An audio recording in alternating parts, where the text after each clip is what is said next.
Hi, I'm Edward Samuelson. Welcome to the CineFiles, a film show for film geeks by film geeks. Anyway, this week we're going to be interesting a very interesting topic, which is films that been made of TV shows, TV on film. I guess you could say is the name of this show. The best and the worst. The best and the worst, and ones that are yet to come. I guess ones that you're wishing for anyway, right, guys? Exactly. Again, I want to welcome Eric Cohen here, sitting next to Steve, who is on vacation, I guess, and. I'm Jeff Galashaw, as always. Michael Foltz. Yeah, inside joke, guys. Inside joke.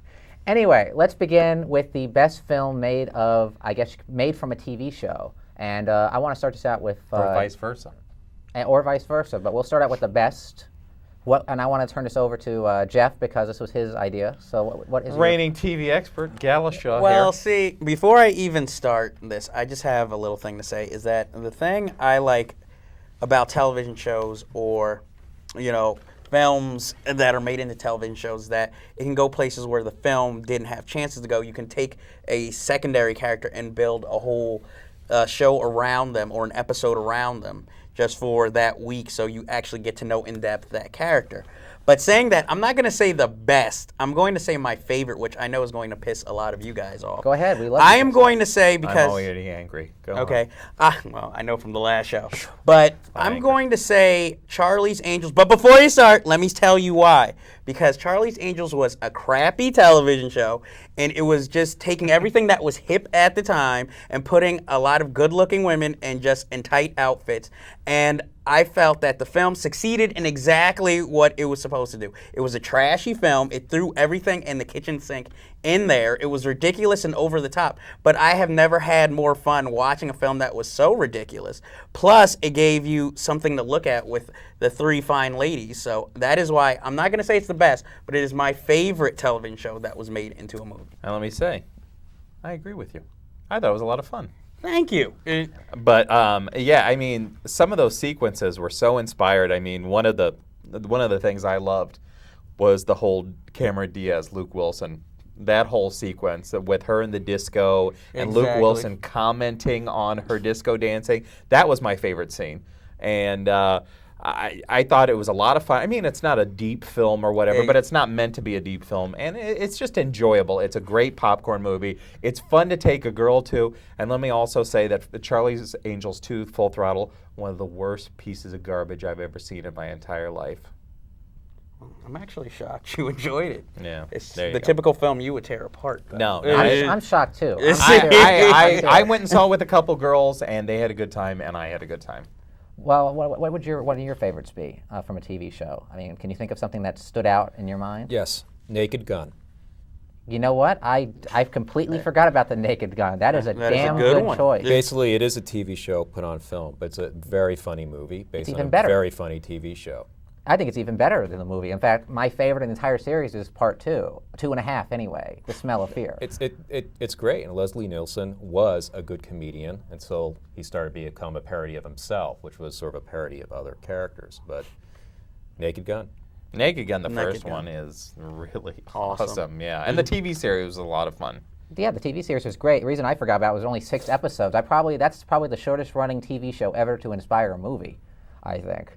I love all the films. My favorite, like I said, is 2, followed by the first one. The third one, I think, kind of loses a little steam because it wasn't directed by Jerry Zucker. No, the first 2 are really funny. But the original TV series is just great. They kind of evolved the Leslie Nielsen character into something more of a sort of Inspector Clouseau type of character in the movies, whereas in the TV show, he was more of a straight man. But no, the movie's great. What about you guys?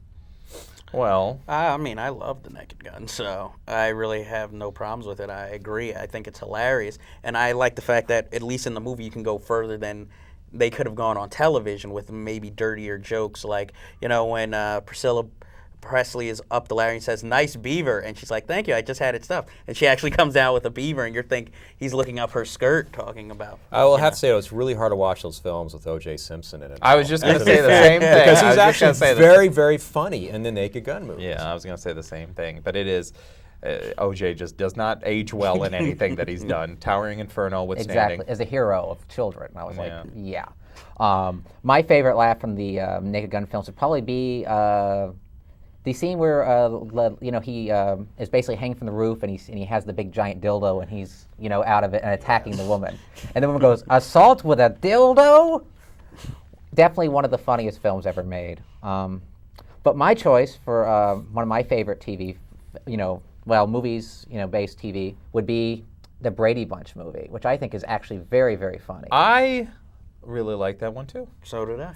I'm shocked. That's something for once we all agree A on light something. side. A lot of fun. No, a lot of fun. The first Brady Bunch movie is actually almost comedy genius, I think. I love that it satirizes the original show, and it does so in a way where everyone can enjoy it.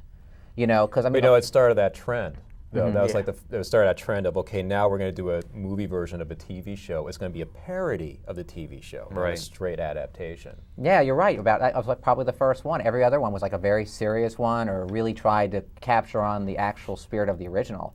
I mean, you have Starsky and Hutch, the Dukes of Hazzard, the Beverly Hillbillies.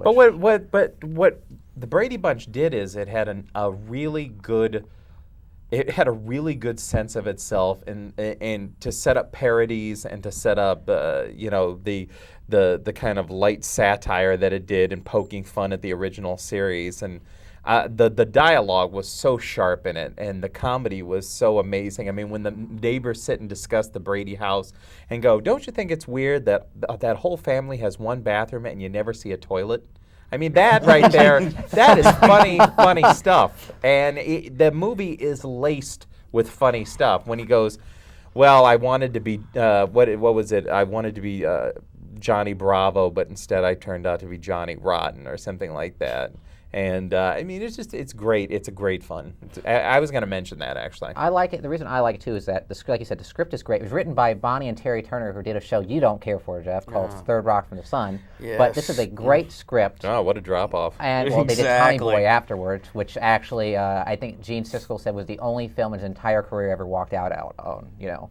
But the Brady Bunch sequel's even funny, I think. It's not as good as the first. Not by half. But the pushing one it. thing I think that the key too is the casting is phenomenal in the Brady Bunch movie. Everybody is phenomenal, from Shelley Long and Gary Cole. I mean, they are brilliant. Brilliant. And I love that they're like in the 70s, but yet it's present day. That's the whole gag of the movie, and it works brilliantly in Even that. the soundtrack is good because they do that slow dun dun dun dun.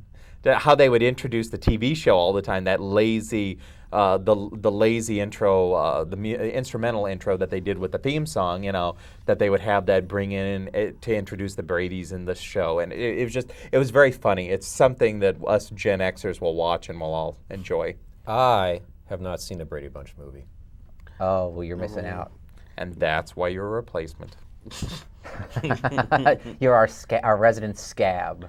But any other ones that stand out for you guys? That ones that you've really enjoyed? To me, I think the one that I just absolutely adore is Twin Peaks: Fire Walk with Me. I mean, that was when that movie came out. That was to be the prequel for the Twin Peaks, the series. We were supposed to really get an idea and the real backstory with Laura Palmer, and.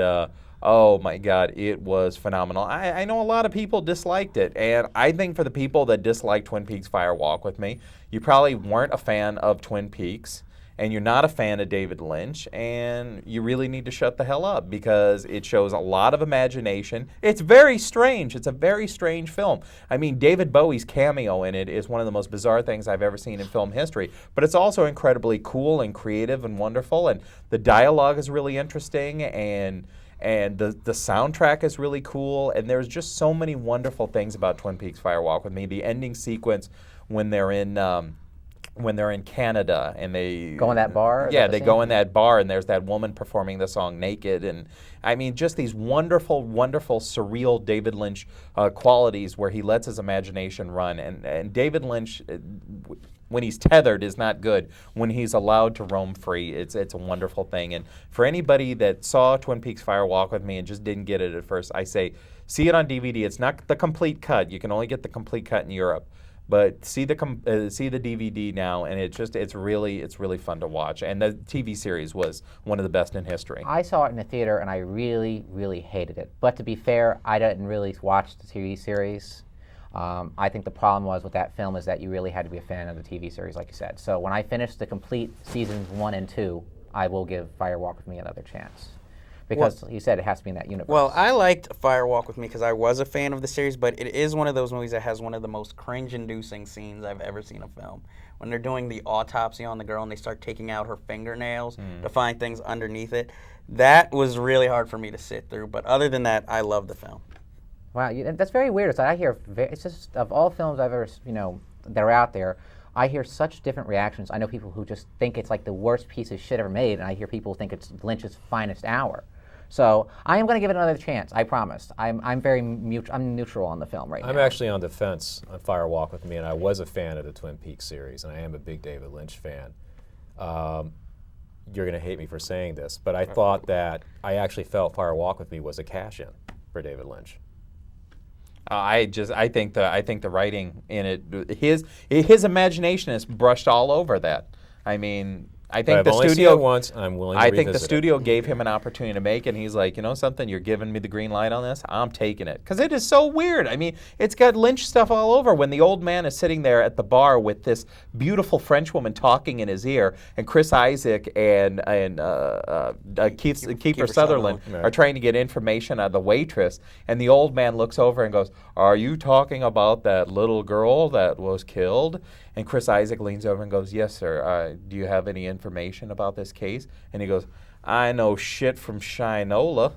And then Kiefer Sutherland and Chris Isaac looks at the old man, then they go back to trying to talk to the waitress. And a minute later, the old man goes, are you talking about that little girl who was killed? It is clear that this man is retired, but he's got the friend. And then you get the boy, David Lynch's actual son, who makes a cameo in the film, and you get to see what's going on in the Black Lodge, which was something that was always talked about, especially in the second season of Twin Peaks.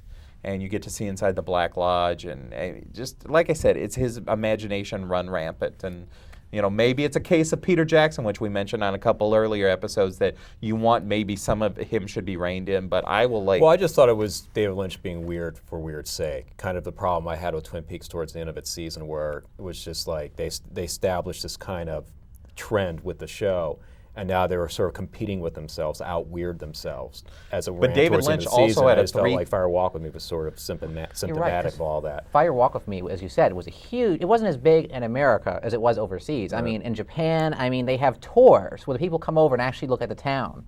And I've seen Laserdiscs where they actually have like music set against the actual real locations. It's huge overseas. Well, they have Twin Peaks tours up in Washington still, and you can go and stay at the hotel. I got to give credit though, David Lynch. That is probably, I still to this day cannot believe that that man got something that bizarre on television, on network television for 2 seasons. Well, see, it didn't start out bizarre. Show. It started out very like film noir type, with this murder mystery in a small town or whatever.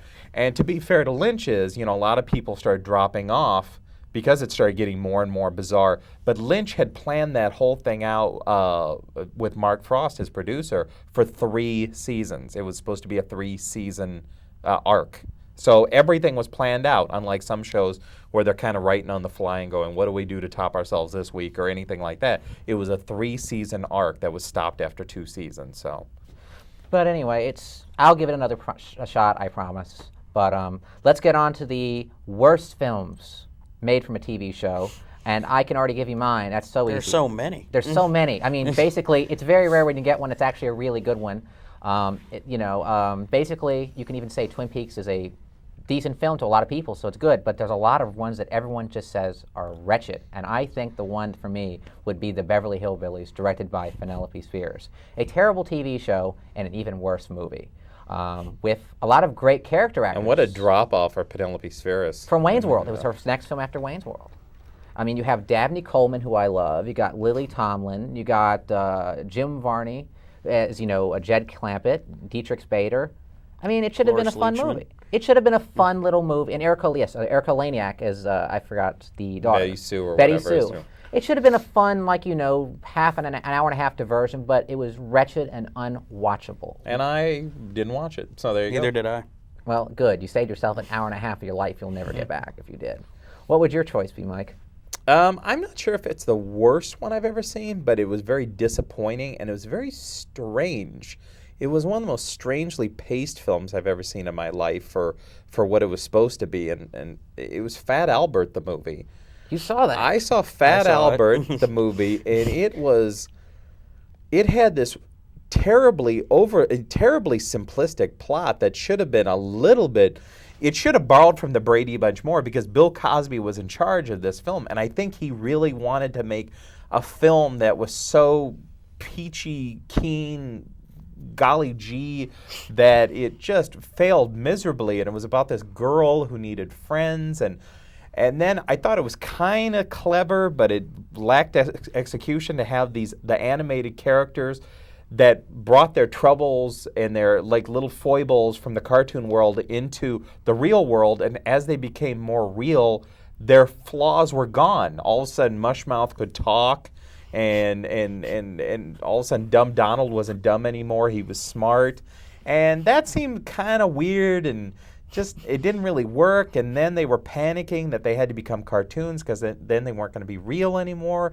And it was just, and then the weirdest thing of it all is... You're really selling this film. The weirdest thing about it is at the end, they had the real surviving members of the Fat Albert gang, and they were at Fat Albert's tombstone. I never realized that these were real kids that Bill Cosby hung around with. Yeah, these were all based on childhood friends. And they brought these childhood friends out at the end of the movie, and it showed them at the original Fat Albert's grave. And I thought, for a kids' movie, this is bizarre, cryptic, and just out of left field. Well, maybe that's why Forrest Whitaker walked off and didn't direct it. Yeah, well, I don't know. Foresight. But what about you, Jeff? It's a film that, I mean, I'm not the biggest Sean Connery fan to begin with, but it had a decent cast of Ralph Fiennes, Uma Thurman, and that would be the movie version of The Avengers. I mean, I'm not a huge fan of the original television show. I've caught the episodes here and there, but it just seemed like a very ridiculous Art Deco movie. Like, you just wonder why even bother making this film. And then you bring in this subplot with Uma Thurman has contracted this disease that she's dying from, and that the villain has the only cure. And then some weather machine, or this guy wants to control the weather so he can rule the world. And it was like, yeah, this would have worked maybe if it was like an 80s, 85 movie, but, you know, it's the 90s. We've, kind of come into a new decade, so it was like, I just didn't see a reason for this film. I actually liked it. I didn't love it, but I liked it. It was good. It was kind of goofy. I guess the original series was kind of goofy. It could have been. I would have liked it a lot darker. I thought Ralph Fiennes was a good John Steed. Uma Thurman was serviceable. They should have had. It's probably the only time in history I'll say Elizabeth Hurley maybe should have played the Diana Rigg role of Ms. Peel, but. I thought it was okay. I think the problem was Jeremiah Chechnik is just not a very good director for big budgets. I mean, when you go from Benny and June to The Avengers, it's not a good transition. But I mean, Eddie Izzard was funny as like your stock villain, and but he was so underused, though. Yeah, he was. He was. I agree with that. It topped the Razzies for a reason, so I think it was very. I could have named 10 films that year that were much, much worse than that. It was one. 96, correct? I believe 96. Yeah. Yeah. What about you? Do you have any things that just wretched? Oh, yes. Wild Wild West. Oh.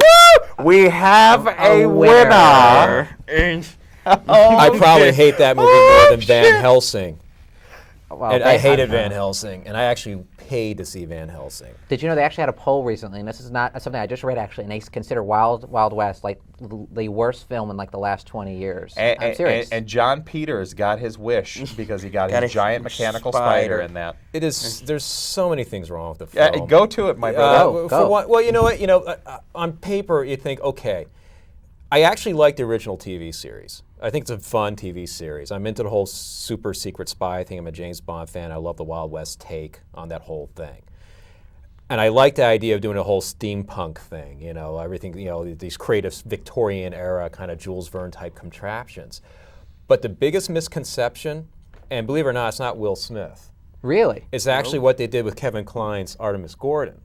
Because in the original TV series, they had a brilliant conceit where that character is actually an actor, a wannabe actor, and he's always like obsessing over his performance and stuff like that. And they take the Kevin Kline character, and I'm not quite sure what he's supposed to be in the movie. I guess he's supposed to be like their resident tech expert, but he's a master of disguise.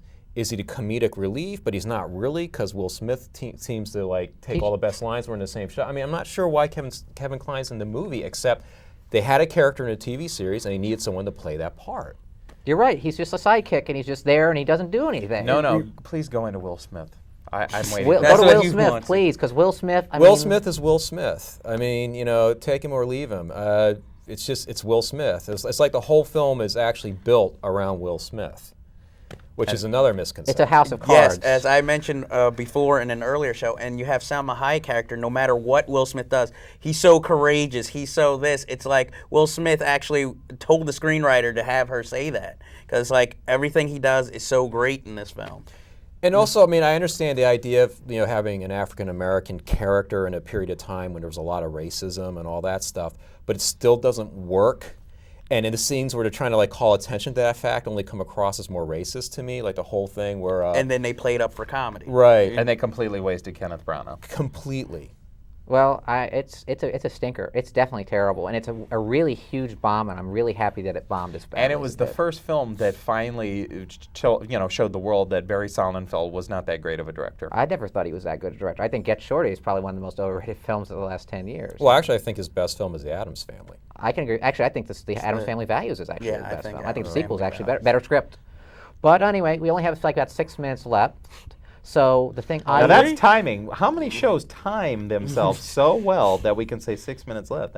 Well, we want to use those 6 minutes to our advantage. And Mike, you said you wanted to mention the films that you would like to see made from these TV shows. I would. Yes, there is a TV show that is my much adored show of all time, and I want to see a show made of The Prisoner, the 60s spy series that Patrick McGoohan, the actor, was responsible for, as number 6. And it was supposed to be made by Gramercy Pictures, but I believe they were bought out, and so that kind of got shelved. And I know that Jeff's most beloved director, Simon West, was supposed to direct the film, which actually sent shivers down my spine because I know Simon West is a piece of crap. But the one thing that helped me along, I know the original casting for number 6 was supposed to be Mel Gibson, and at first I didn't like that because he had starred in a lot of crap. And then this good-looking girl at a video store goes, "Hey, you know, The Road Warrior is number 6. How can you beat that?" And I thought, oh, that's not bad. And then Simon West talked about wanting Russell Crowe in the role of number 6. And I was very inspired by that. I wasn't as worried, but obviously The Prisoner has still yet to be fully greenlit. Who would you like to make that film, and who would you like to cast? I would love to see somebody like, I was thinking of this. That's good. Andrew Nicole, who did Truman Show. Yeah, Lord of War. I would probably like to to see him. I think he would be wonderful a director for that. And who I think would be very good is Guy Pearce. Yeah, Guy Pearce might be. But see, the thing is the character of number 6 is very similar to who he played in the memory Danger thing. Man. No. Memento. Oh, you're talking Memento, Memento? yes. No. Yeah. It's They're very talking about the original somebody series. that's trying to figure out what happened in the past and how he got there. That it would probably be a little too close. But Andrew Nicole I think would be very good.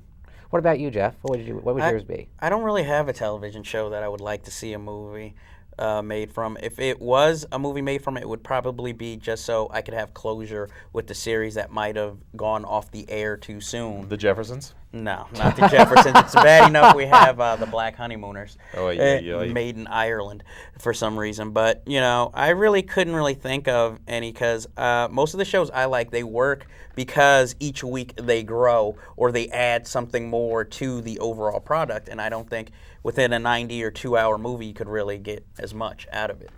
So I'm just going to go on the record and say none. I'll let somebody remake a television show and surprise me and maybe it'll be good. Really? So there's nothing you would like to see at all? I mean, what shows do you like? I mean, I like shows that usually get canceled. I like Arrested Development. I like Lost, another one of his favorites. I liked Boomtown, which they canceled way too soon. But Boomtown is just something like Rashomon that has already been made a movie of. So it really, unless you update the story, but so many movies try and fail to do that already. All right, we get your point. So basically, you're happy what's out there. What about you, Eric? Yes. Simon and Simon. No. No. Oh God, no. Actually, I know they've been made into movies before with the actual cast from the TV series, but I think we're ready for a Man for Uncle movie. I really think we're ready for that. like a good updating, kind of maybe a postmodern take on the whole super spy thing. Uncle. As long as you do not have George Clooney as Napoleon Solo and Quentin Tarantino as Anton Yuriekin, Which or they were whatever really going to do that. that. Yes, that's Who would good you to like to hell out who would you like to cast in it and direct it if you had a choice? Well, it would depend on how they would update it. I mean, I've had this idea.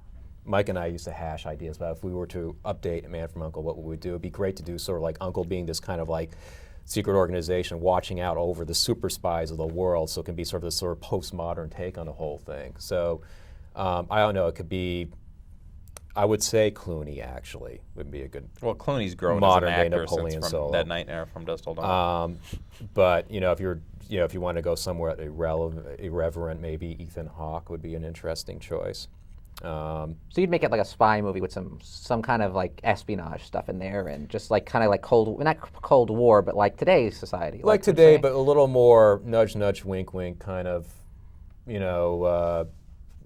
I said, more of a postmodern take on it. All right. Well, we only got a minute left, so I'm going to make mine real quickly. Mine would be All in the Family. I would love to see All in the Family done for a movie, and I would like, actually, believe it or not, you guys are going to look at me like I'm crazy. I'd like to get Rob Reiner to direct it, because I think it'd be interesting. Well, first of all, I always look at you like you're crazy. Thank Second you. of all, the Archie Bunker role can be played by Mel Gibson again, as a grumpy racist.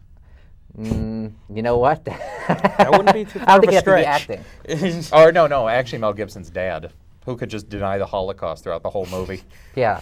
Well, he didn't need to act. I could just play himself, basically. Anyway, that concludes this show. I thought it was pretty interesting. I'm surprised that you didn't have any choices at all, Jeff, for TVs. Thanks a lot. Sorry. Can't we have anything nice? Well, No. we told you which movies to avoid. Avoid them at all cost. And again, we want to thank Eric for sitting in. It was a pleasure, Eric. My Yay! Hey, all right. I thought you did a very good job. Thank you so much. Anyway, please email us at cinefiles@dvdmaniacs.net. Please let us know you're out there and what topics you'd like us to discuss. And if we get some emails, we'll... We have the laziest fans in the world, just so you know. We're 'cause lazy. Nobody can type. I don't think they can type. Nobody Anyway, has keyboards, nothing. Until Thanks a then, lot. thank you very much lonely. for your time. Have a good week. Yeah.